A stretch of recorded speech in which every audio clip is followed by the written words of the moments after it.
Nandito po tayo sa Barangay Sabang sa bayan ng Calabanga. Dahil ang Sabang ay isa lamang sa ilang barangay na nasa tabing baybayin ng San Miguel Bay, hindi nakakapanibago na maraming pamilya ang umaasa sa kita mula sa industriya ng pangingisda. Grabe ano, kadikito. Matapos ang maikling road tour at isang short feature na naunang pinosti natin sa YouTube, sundan natin ito ng isang full feature tungkol pa rin sa Sabang. Kaya heto po tayo, nagbisita sa isang paggawaan ng pagproseso ng mga nahuling isda sa dagat ng San Miguel. Sa tabi ng kalye na binabaybay ang gilid ng konkretong seawall at ilang di pa lamang sa pampang ng San Miguel, inabutan natin ang isang istruktura na alanganing bahay at alanganing factory. Sa aking tansya, sa ayos ng istrukturang ito ay parang hindi isang permanenteng pasilidad lamang. May bubong na walang kisame at walang dingding. Ngunit maraming taong bayan ng Sabang ang andito, nabala sa gawaing pagbabadi o sa lokal na termino dito, pagbinipisyo ng isda. Ang magkakaparehong klase ng isda ay pinagsasama-sama para biyakin, alisan ng laman loob at gawing badi, at ibabad sa asin at patutuyuin sa araw. Dito ang isa sa ginagawang tuyong isda ay ang utulit silver, o lokal at popular na tawag sa isdang abo. Ang abo ay dito lamang makukuha sa karagatan ng San Miguel. May ahensya na ng gobyerno ang nag-eksperimento na padamihin ang abo sa ibang lugar ng Pilipinas, ngunit hindi ito naging matagumpay.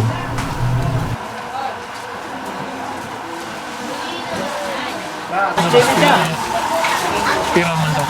Siguro man mati, dahil man naman Pira man daw nga ako ang babado lang sa Kami ang magkarako. Katang-katang ko lang. Gwadyang ng labing busmi. Madahil ba pag nagkababa ka lang, pwede ka kataman dito. Wala ka na. Hindi man halata ano. Ano ka kung anong dugtingon ka? Iba man ni. Hindi, balik. Di ba bala? Balag pa yan. Perkato. Ano lang? Di ba man pala? Tinapay. Pwede tinapay rin. Ladies choice. May gulay pa, pinatro. Kasi Dahil, per kilo. Per capita. kita na lang, Jis. Per capita. Antay ka na din mag-isa. Pero ano ang bayad sa Pilipino? Luso. Mga sa Depende sa klase. Pagutsot. 16. sa sarong aldaw. Kapira natin. Ay, dami. Araw-aldaw dahil. 10 kilos kaya. Ay, sigurado pa. Iyo. Ay, para parehas ang pag-iingkan. Ang 1 kilong badi at tuyong abo ay binebenta sa palengke ng Calabanga na hindi bumababa sa 350 pesos. Kapag malalaki ang abo, lalong tumataas ang presyo. Ang maliliit na isdang bulinaw na puti at malapilak ang kulay ay mataas ang presyo kapag nakabadi na. Ang presyo nito ay naglalaro mula 700 hanggang 1,000 piso. Kaya malaki ang kita ng mga kapitalista at mga negosyante. Ang mga nagtatrabaho sa badian ay barya lang ang bayad sa kanila kumpara sa kita ng kapitalista.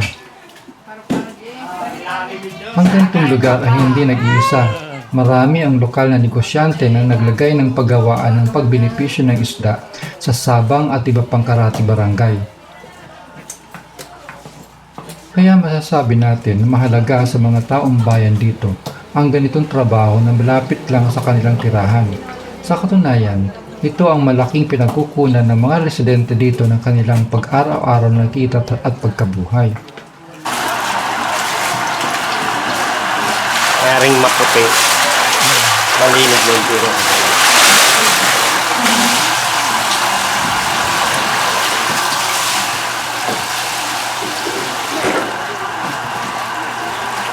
Nawasa man yan. Dami.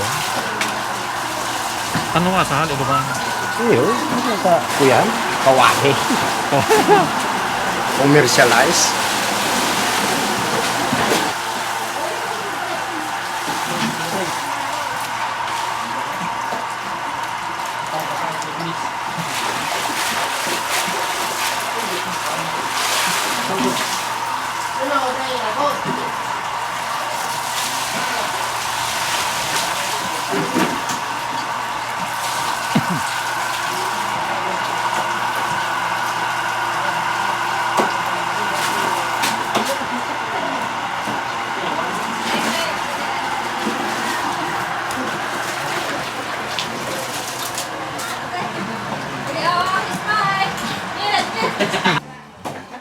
Sa trabahong pagbabadi o pagbenepisyo, walang pinipili ang kapitalista o may-ari ng paggawaan. Basta kaya ang trabaho, nais magtrabaho, marunong, magaling magbenepisyo ng isda, tanggap sa trabaho.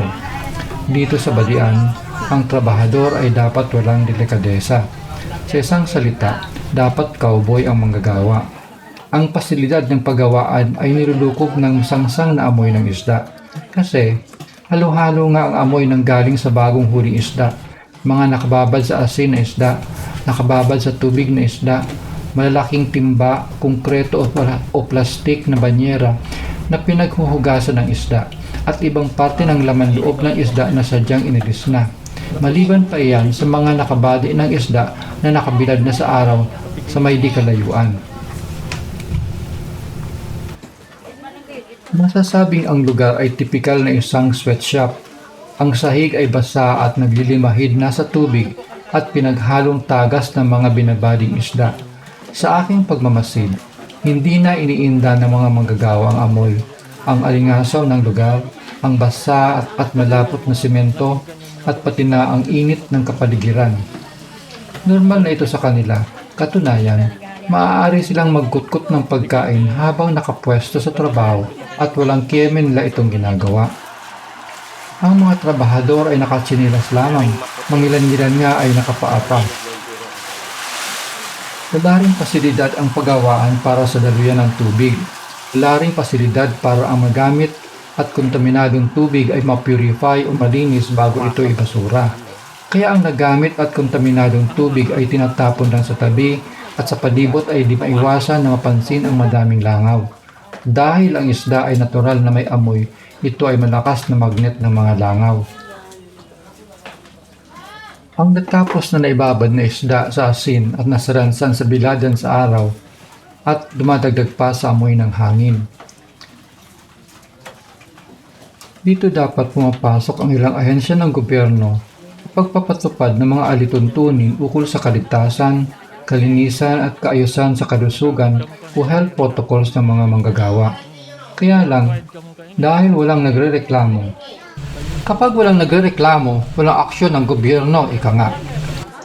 Dito natin makikita ang kakulangan ng silbi ng mga tauhan ng ahensya ng gobyerno na nakaluklok sa mga opisina sa munisipyo o kaya sa lalawigan o rehiyon. Bagaman at hindi lang dito makikita o matatagpuan dahil ang ganitong sitwasyon ay talamak sa buong probinsya, sa rehiyon at sa buong bansa. Manhid na ang mga manggagawa sa ganitong sitwasyon, pero mas lalong manhid at nagbubulag-bulagan pa ang mga kinauukulan sa pamahalaan. Atin pong mapapansin na ang mga manggagawa ay binubuo ng maraming kababaihan. Mangilan-ngilan ay kalalakihan. Sa paggawaan na ganito, walang halaga ang edad at kasarian ng manggagawa at hindi rin tinitingnan kung sila ay may pinag-aralan o wala. Lalong ating napansin na ito ay hindi pang matagalang trabaho. Kung marami ang naangkat na isda ng kapitalista, marami rin ang kailangang trabahador. Kapag kaunti ang naangkat, kaunti rin ang kailangang magbabade. Wala rin kasiguruhan ng oras ng trabaho.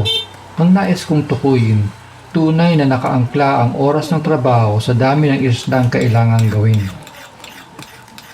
Lalong walang benepisyo ang mga nagbabade.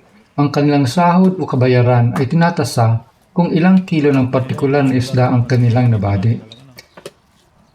Napansin din po natin na ang ibang miyembro ng pamilya ay kasama rin sa loob ng paggawaan. Kaya hindi nakakagulat na ang ina kasama ang anak, asawa o magulang ay nasa loob at sila ay tulong-tulong na nagbabadi rin. Ito ay hindi phenomenon, hindi rin ito nakakagulat. Ngunit ito ang malungkot na katotohanang partikular na totoong-totoo dito sa barangay ng Sabang. Sa pag-ikot po natin sa barangay, nakita po natin ang kahirapan sa pamumuhay ng mga tao. At dahil sa wala namang permanenteng pagkakakitaan ng karamihan, niyakap na nila ang ganitong kapalaran. Walang oportunidad na kinakaharap na maaaring makatulong sa pag-angat ng buhay ang mga tao dito maliban sa pagbabade. Ang mga kapitalista o namumuhunan ay limado kumbaga sa sabong dahil madami ang maaaring makuhang manggagawa dito sa loob ng barangay. Palalampasin na sana natin ang ganitong malungkot na obserbasyon, ngunit may dagdag na masakit na katotohanan ang kasalukuyang nangyayari sa maraming mag-anakan dito sa Sabang. Pati mga minor de edad na kabataan, hindi pa dapat nagtatrabaho sa paggawaan, lalo na sa ganitong klaseng kapaligiran ay andito sa pagbabadi. Nang tumama ang pandemya at natigil ang pasok ng mga eskwela sa paaralan, ang mga kabataan na minor de edad ay pumasok na rin sa pagbabadi kasama ng kanilang mga magulang. Dito po ay aatras tayo ng kaunti sa ating pahayag. Kahit wala pang pandemya, marami na ang mga kabataang minor de edad na napilitang pumasok sa pagbabadi upang makatulong sa kanilang mga magulang. Ang mga batang lumaki at lumalaki sa hirap, mabilis maunawaan ang ginagawang sakripisyo ng mga magulang. Kahit may mga pampublikong paaralang elementarya at high school sa loob ng barangay, nahihirapan din ang mga magulang sa pagbigay ng pangtustos sa baon at pambili ng mga gamit sa eskwela. Tunghayan po natin ang opisyal na kaalaman ng pamahalaan ukol sa mga minor de edad at kabataang nagtatrabaho na pilitang maghanap buhay o mamasukan. Ayon sa inilabas na datos resulta ng survey ng Philippine Statistics Authority noong taong 2020, ang Pilipinas ay may kabuuang populasyon ng 31.17 million na kabataang may edad na 5 hanggang 17 taong gulang. Sa numerong ito, 2.8% or 872,000 ang nagtatrabaho. Sabi ng survey, ang mga minor de edad na kabataang lalaki ay mas mataas ang numero kumpara sa minor de edad na kabataang babae na namamasukan. Sa taong 2020, katumbas ito ng 582,000 o kaya 66.67% ay lalaki at 291,000 naman o kaya 33.3% naman ang mga babae. Dagdag pa, mga kabataang may edad 15 hanggang 17 taong gulang ang mas may posibilidad na mamasukan ng trabaho kumpara sa mga edad na mas mababa dito. Katumbas ito ng 68.9% sa kabuuang total ng taong 2020. Nakalakhan o malawak ang pagtatasa, nasa sektor ng agrikultura ang nagrehistro ng may pinakamataas na bahagi ang mga batang nagtatrabaho na umaabot sa 47.4%. Ang nagtatrabaho sa pangingisda ay kasama o nakapaloob sa industriya ng agrikultura base sa klasifikasyon ng gobyerno.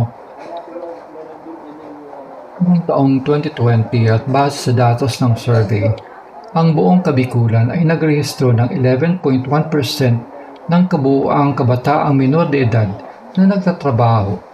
Sa 17 rehiyon ng bansa, ang Bicol ang pumangalawa sa may pinakamataas na child laborers ng Pilipinas.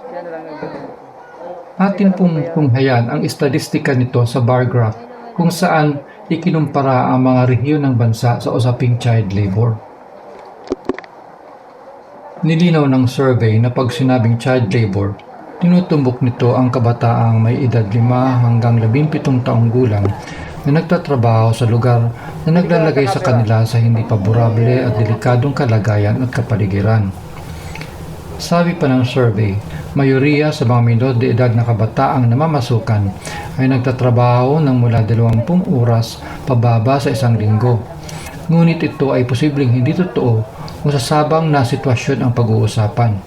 Dahil ang kabataan ay nakababad sa paggawaan kasama ang mga magulang na namamasukan din.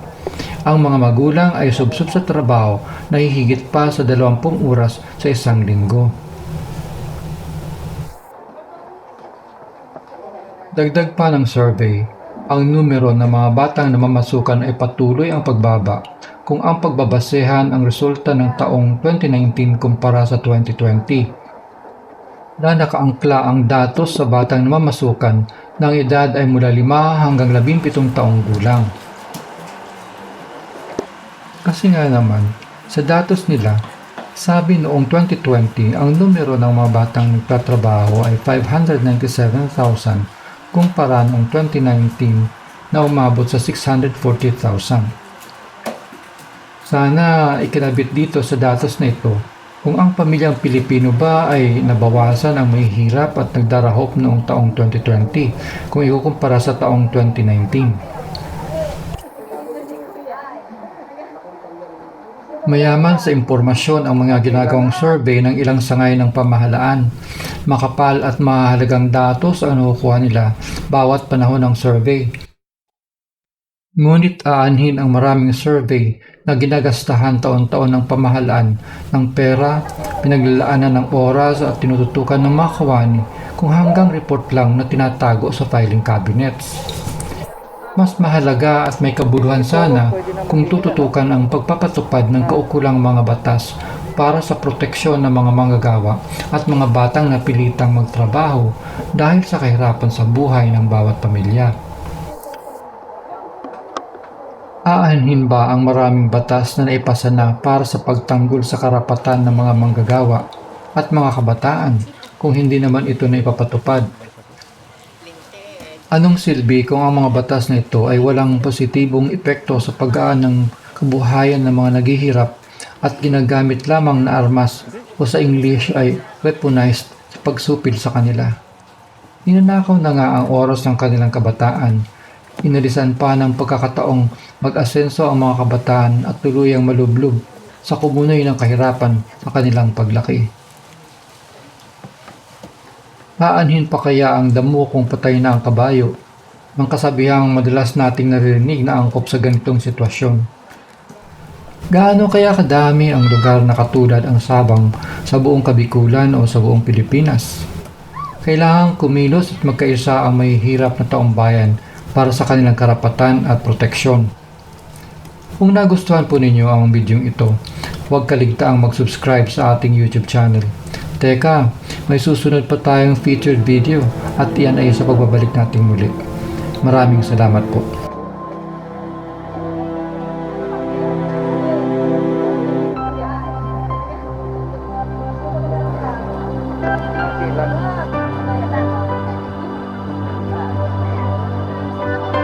Hindi ka sa camera.